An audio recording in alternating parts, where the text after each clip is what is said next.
Récemment, la plaque d'insertion de ma scie à ruban s'est cassée. Je vais donc en fabriquer une plus solide dans cette vidéo. Je vais utiliser une partie de ce tube rectangulaire en aluminium récupéré dans une benne. J'ai relevé les dimensions de l'ouverture, qui faisait à peu près 80 mm de côté, et je vois ici que j'ai largement assez de largeur sur cet aluminium pour travailler, ce qui est parfait. Et avec la scie sur table, je peux faire quelques découpes pour obtenir la taille des pièces que je veux utiliser. Je dis pièces parce que je me suis dit que je pourrais aussi bien en faire deux. Comme ça, j'en aurai une de rechange. Et je peux mesurer et faire la découpe finale avec la meuleuse d'angle.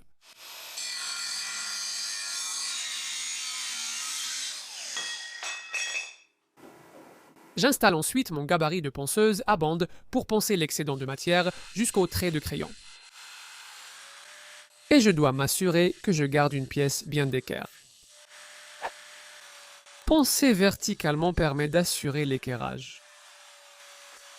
Je vérifie si ça rentre dans l'ouverture, ça semble bon, mais je dois aussi arrondir les coins.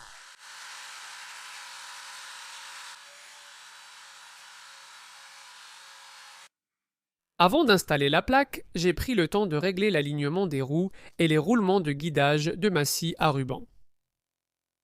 D'accord, j'ai préparé mes deux plaques en aluminium et je vais maintenant y découper une fente pour la lame. J'utiliserai une lame pour couper le métal, mais je n'en ai pas et je ne veux pas en acheter. L'aluminium pouvant être découpé avec des lames classiques pour le bois, je vais simplement essayer la lame 3 ou 4 TPI déjà installée. Et ensuite, je pourrais commencer à installer mes guides, que je veux parfaitement alignés avec les parois latérales de l'ouverture. Un guide de chaque côté, ce qui m'aidera à guider ma coupe. Je peux aussi utiliser les deux plaques préparées comme entretoises pour installer tout ça.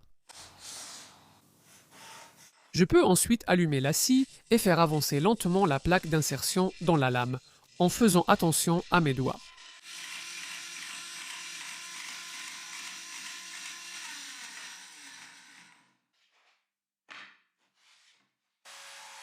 Quelques petits ajustements ont encore été nécessaires à la ponceuse à bande, puis elle s'adapte parfaitement, même si cet aluminium n'est pas aussi épais que l'ancienne plaque en plastique.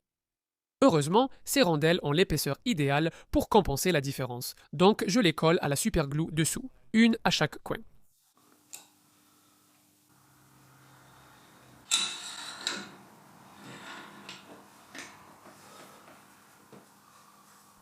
Voilà, c'est fini, ma nouvelle plaque d'insertion en aluminium.